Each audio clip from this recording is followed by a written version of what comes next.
Good morning. A very warm welcome to the new edition of Darpan Samvad interview. Today we have with us a very special guest, Miss Adrija from Indus Action.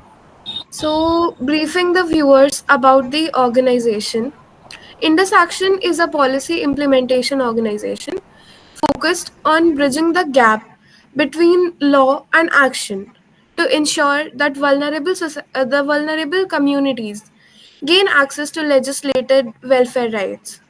By partnering with government, civil society, and communities, Indus Action works across areas such as education, livelihoods, and maternal health, aiming to support millions of citizens through its initiatives. Also, to introduce our esteemed speaker, Ms. Adrija, who is the lead of public partnerships at Indus Action. We are very delighted to have ma'am on board. She is the lead of public partnerships at Indus Action and a law graduate from Nalsar University of Law, Hyderabad. Adrija ma'am has demonstrated a strong commitment to legal advocacy through her work. She excels in making legal information accessible and easily understandable. It is really an honor for us to have you here with us today. We are sure that through your insights, our viewers will gain tremendous knowledge and wisdom. Also, before we begin with the interview, we would like to introduce our initiative, Darpan, which literally means mirror in English. It is a platform that we are trying to curate, which aims to highlight ground realities and social circumstances through the lens of law students engaged in legal aid and awareness work. Our initiative focuses on bridging the gap between legislative intent and actual implementation, showcasing real stories, and featuring expert insights. So, with this, we begin with today's session. Over to Devendra.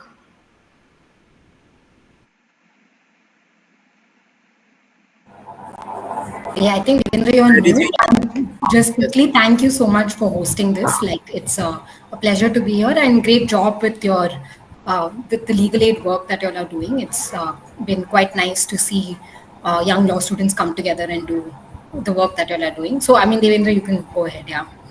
yes, ma'am.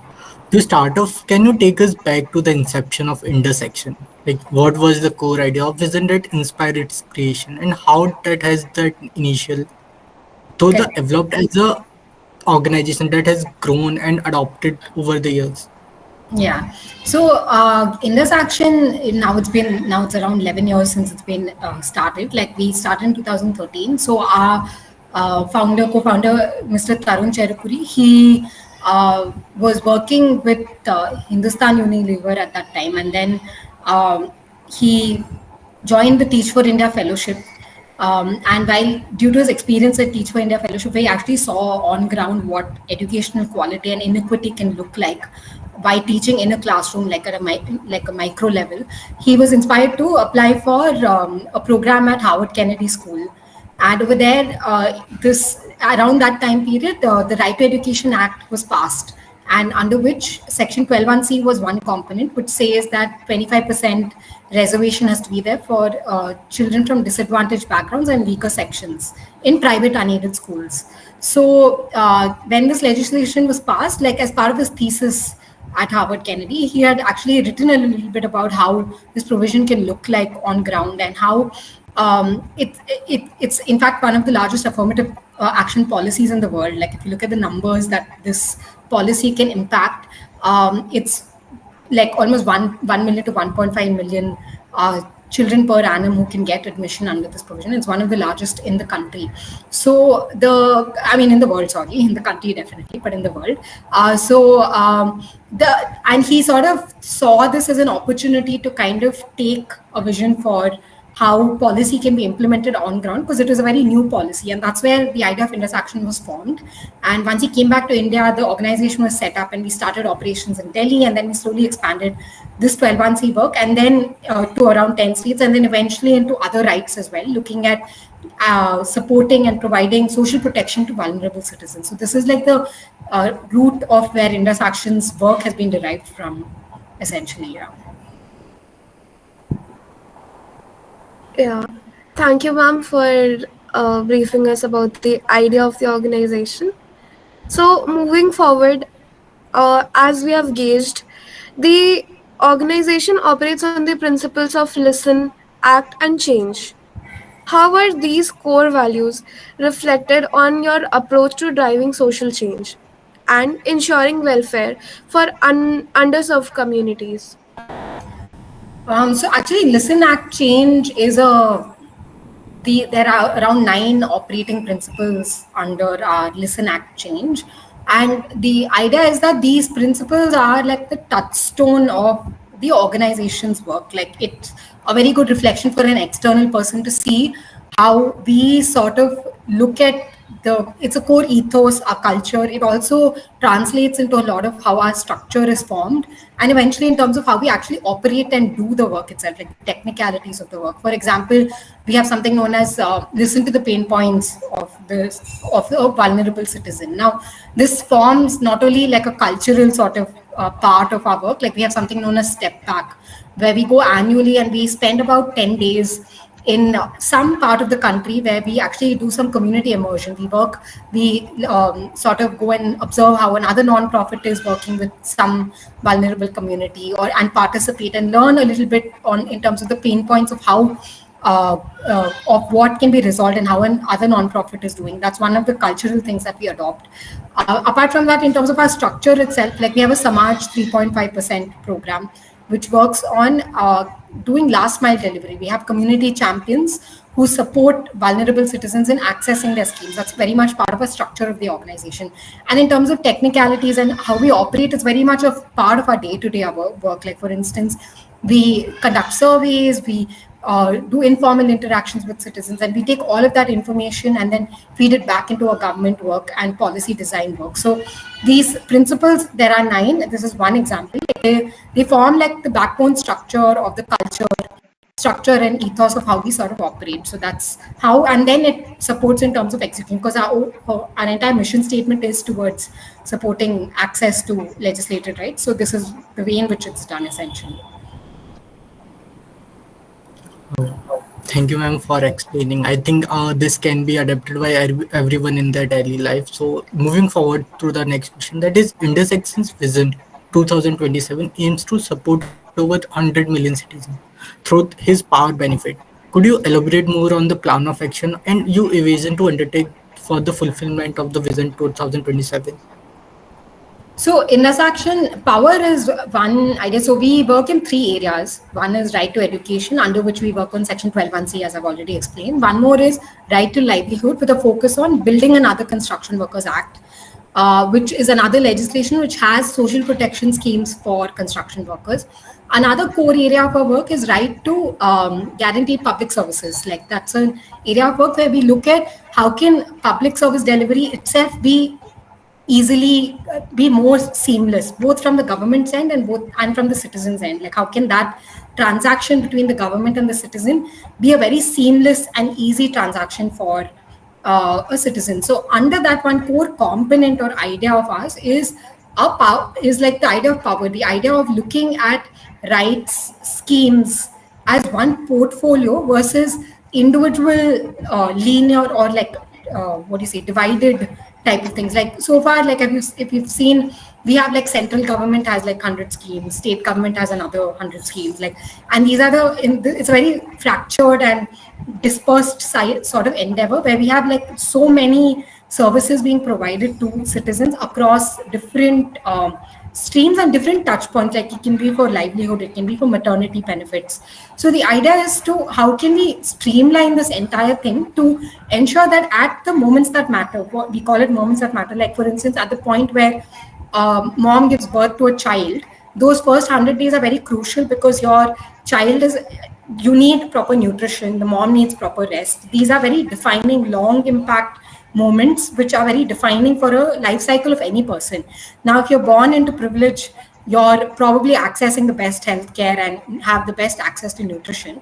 But when you're coming from a situation wherein you're not getting that proper nutrition and all, you have to ensure that at that moment the best possible schemes are reaching the mom and the child. So the idea is how can you consolidate and target better, like ensure that in these moments that matter, there is a better way to ensure that people are accessing the schemes. Now, towards this, we have like a range of projects that are sort of developed to ensure access to citizens across these three streams of work, specifically power being one of the things under right to guaranteed public services. And so our 2027 mission is around ensuring that we can look at better targeting, better access to for vulnerable citizens through schemes, 10 million vulnerable citizens through schemes. Yeah. Thank you, ma'am.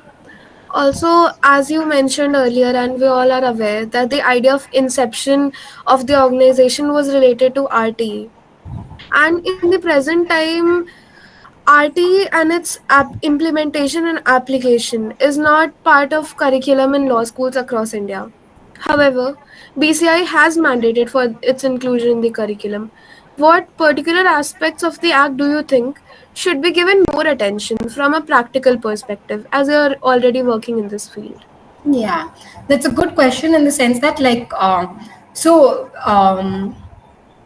as law students, I mean, it's great that BCI is mandated for this to be part of the curriculum itself. And I think it's a good opportunity, as much with any law, but education, this Right to Education Act, to kind of really see the essence of how this plays out on ground. Like, because this is a central legislation, but education is a concurrent list item.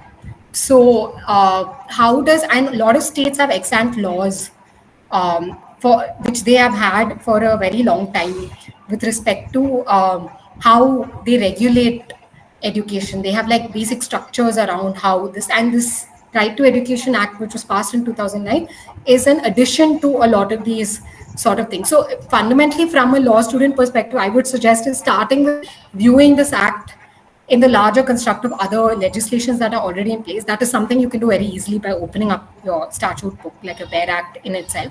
But beyond that, as y'all are the legal aid cell, having initiatives like what y'all have been doing, like last year y'all hosted an initiative to actually assess the infrastructure of various government schools in the country and had an event or a competition around it.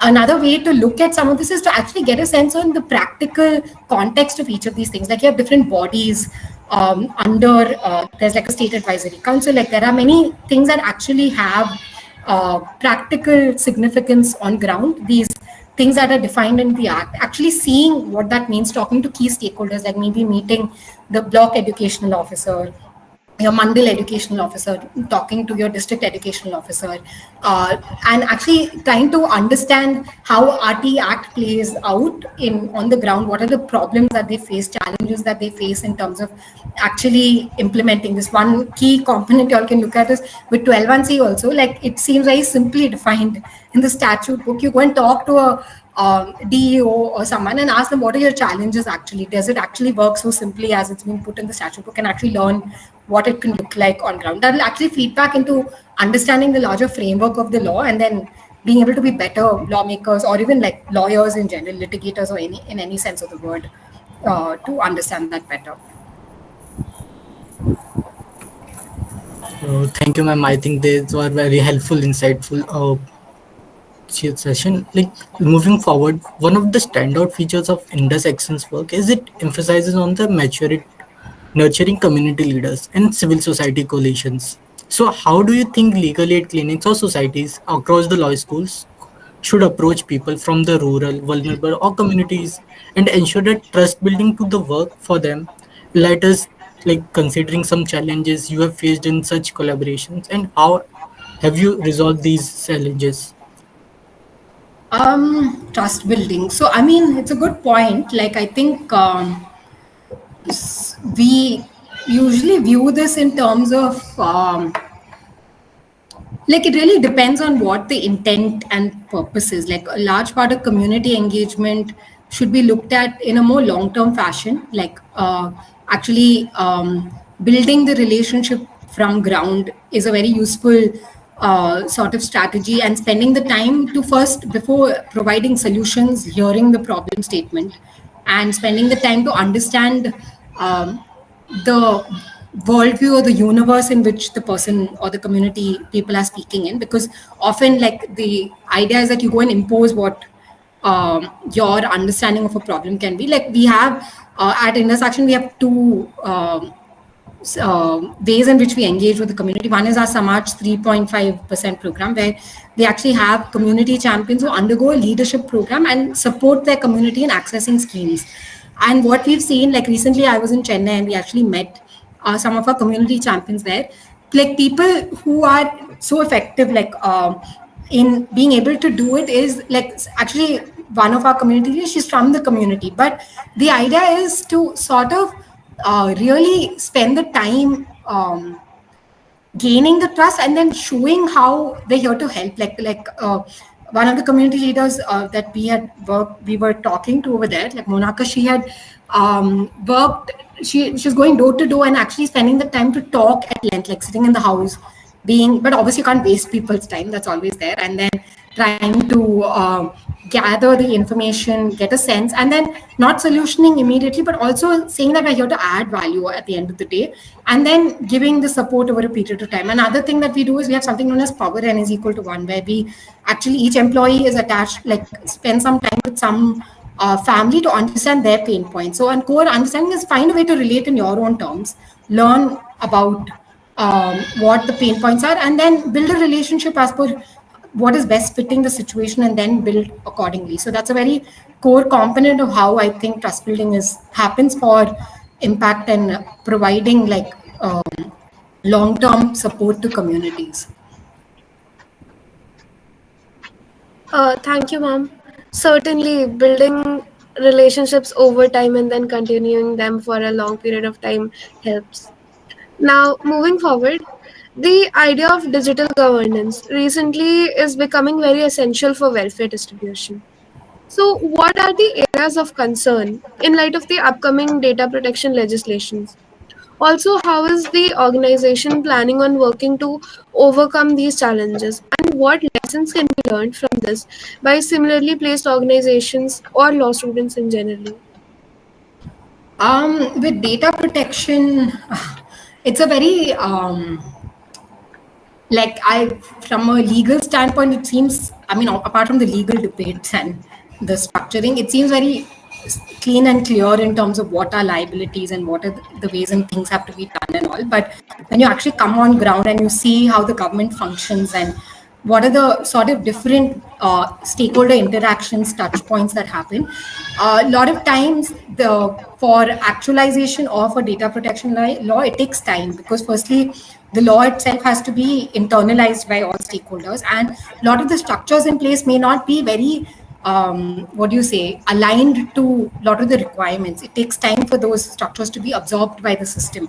And on top of that, like there has to be a lot of understanding of this. Like it's a new vocabulary, it's a new way of thinking about things. Like privacy laws has seen a lot of development in the last decade or so in terms of a lot of landmark judgments and things like that. So if you want to sort of actually have a lot of assimilation of this, it requires a lot of systematic support from the government's end as well, for the employees and officials to absorb this information and set up systems in place to do this well, because oftentimes they're not too clearly aware of what this can look like. So there can be a lot of like requirements for hygiene checks to be developed for this to actually get actualized. And so these are mostly the challenges, and to overcome it, it's only a matter of systematically kind of working to give that support for all stakeholders to learn what this is and to build those systems in place for things to be sort of sorted over a period of time.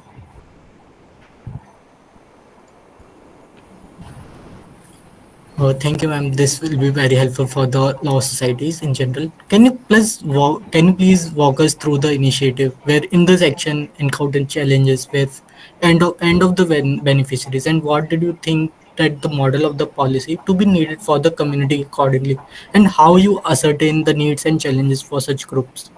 Sorry, can you repeat that? Like, how have we done a program? Is that what you're saying? Huh? Yes, ma'am. Okay. So with the program, how have we designed and developed for the needs of a community? I mean, this is the essence of our work, if I may say so. Like the idea is that we spend a lot of time on ground collecting information in terms of what are the gaps in terms of the government's reach to the citizen, and then that information is collated and given back to the government in terms of how they can better design the policy. And this can be across technology, policy, or process design. These are across these three areas is how we give suggestions. So a lot of the times, like, we do surveys, like, and then we give back suggestions for a lot of the work that we're talking about. Like, for instance, in Delhi, with our construction workers, we spent a lot of time going to different labor chalks, talking to different construction workers, collecting the data, figuring out where they may be having problems in terms of accessing their schemes, and we give suggestions to the board in Delhi in terms of how a website can be redesigned so that citizens can like access the schemes directly. Because over there, one core problem is that there was a lot of middlemen problem. Like, to access the scheme, you have someone else who's applying for you, and they take a cut of the scheme that you're getting, the amount that you're getting. So how do you kind of remove that layer for a citizen? And that was a core problem statement that we were looking at. And then there could be other things, like when you're applying for a certificate, what are the problems that a person is facing, or a scheme, like what are the sort of roadblocks someone is facing in accessing that scheme slash certificate.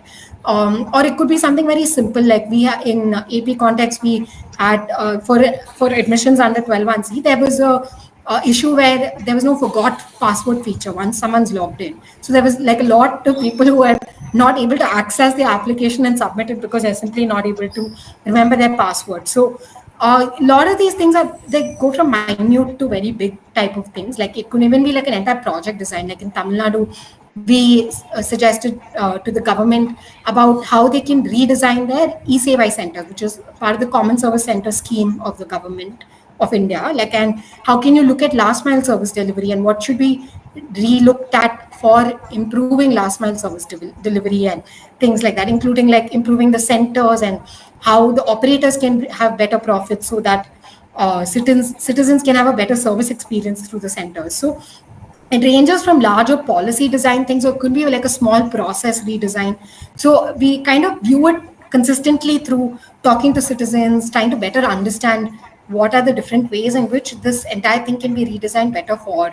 And since we work across different states as well, like, we have this information as like common knowledge sort of thing, which can be passed on as well. Like, you can repurpose a lot of that information in some context, not all the times, but so that's how we kind of look at projects in terms of being able to improve access and things like that.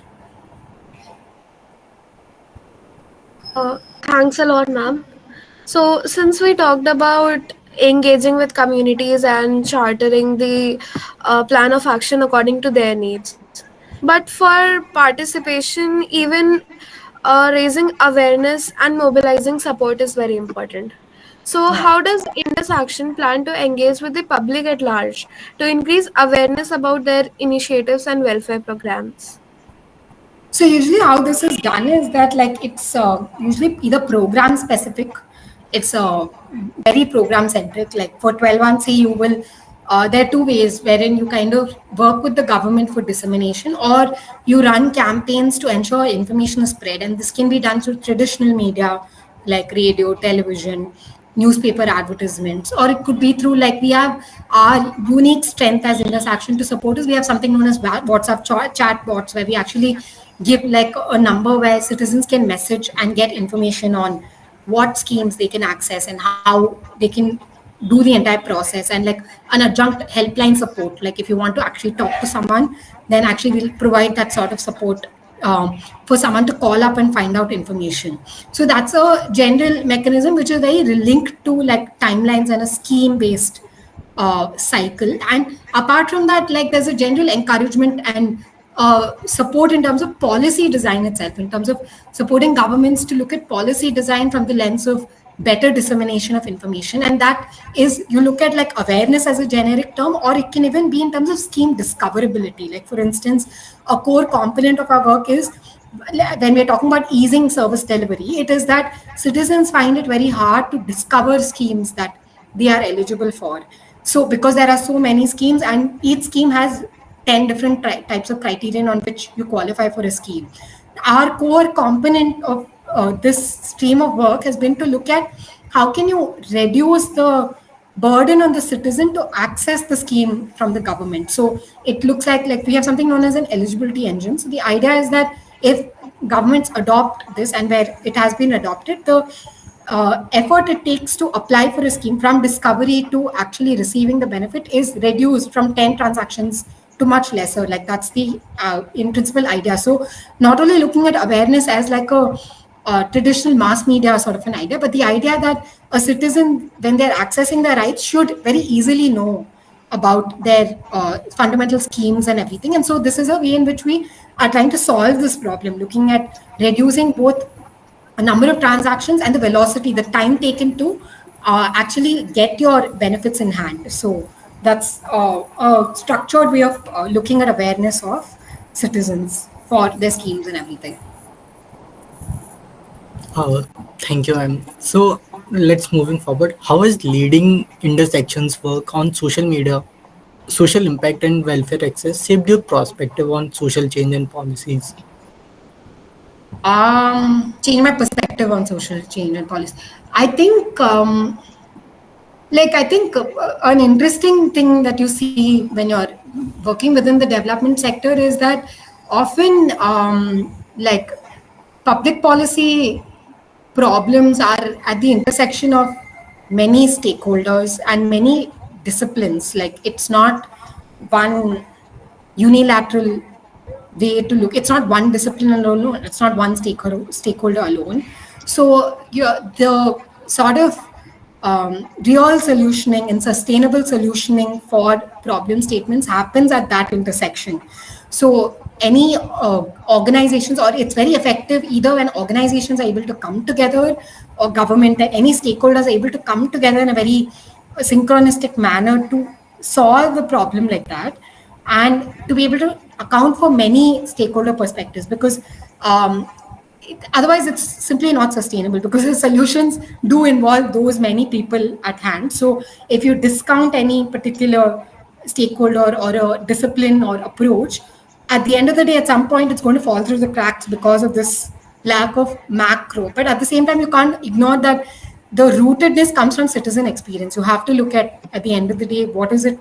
The core problem statement comes from very unique individual citizen pain points that we're accounting for, and then you're looking at solutioning rooted in that, but obviously across different stakeholders and different disciplines to ensure long-term sustainability of solutions. So I think that's a core thing from law school to now. I think that's been a very different lens that I have seen as I've spent time in the sector. Certainly, ma'am. Certainly, reading things in theory and then seeing the practical application does make a big difference. So, with this, we are coming to the end of the interview with the last question. What advice would you like to give to young professionals who are interested in working in social impact organizations like Indus Action? Or how can law students and young activists in general contribute to this mission? I definitely think for young professionals, just having this, I mean, it's connected to what I was saying earlier as well, like awareness that this entire work stream comes at an intersection of a lot of disciplines. It's not a singular type of process. And for law students, in fact, I do feel it's a very interesting space to be in, because at the end of the day, though you study various statutes and laws, I mean, at least in my law school, we were taught and law is always to be contextualized. I'm sure you all are learning this as well, like how you can only look at law in the context in which it is being applied, and understanding legislative intent and the context in which it's being applied is a very important part of um, the entire life cycle of legal law itself, in some sense of the word, because the litigant is coming to you through that life cycle of this entire process of law, how law is in the context of society. So I mean, what I would suggest is for lawyers and law students is that it's a very great skill to have, to have like a legal background, because it's for any work in the policy space and the development sector, the law forms the overarching framework for most things, like including how the government functions. So knowing that sort of framework is always useful. So, but beyond that, what I would suggest is having like a little more exposure to social sciences, having like an interdisciplinary sort of what do you say, base, and then having like a hard skill, like either law, it could be business, which will help you sort of grow in the space is one thing. A great opportunity for law students to participate is, for say, learning context and actually using your legal knowledge to get it contextualized. Like while in law school is a great time to do it, like through legal aid cells and things like that. And then eventually, like contributing through the knowledge that you have, like actually filing RTIs, or and in fact there can be many more creative ways. I'm just telling you the most basic thing that anyone can be doing, but just actually once people are more attuned to the context, you could be using your legal education in many creative and innovative ways, like providing inputs to policy making, providing inputs to how even evidence is collected, because the evidence is usually used for lawmaking processes or policy design processes. So, law students participating in these sort of adjunct activities has a lot of value for themselves, because you become better lawyers and law students and policymakers eventually, but also for a lot of people in the space being able to understand the ground realities to provide the correct legal solutions as well. So, this is how I would think would be the best way for law students to look at this. Certainly. Thank you, ma'am. I really think this would be helpful for a lot of people and they can build upon this to work on their interest in social impact fields. Also, with this, we are concluding the interview. Thanks a lot for giving your valuable time, and this will surely benefit our speakers. We are really delighted to have had this session with you.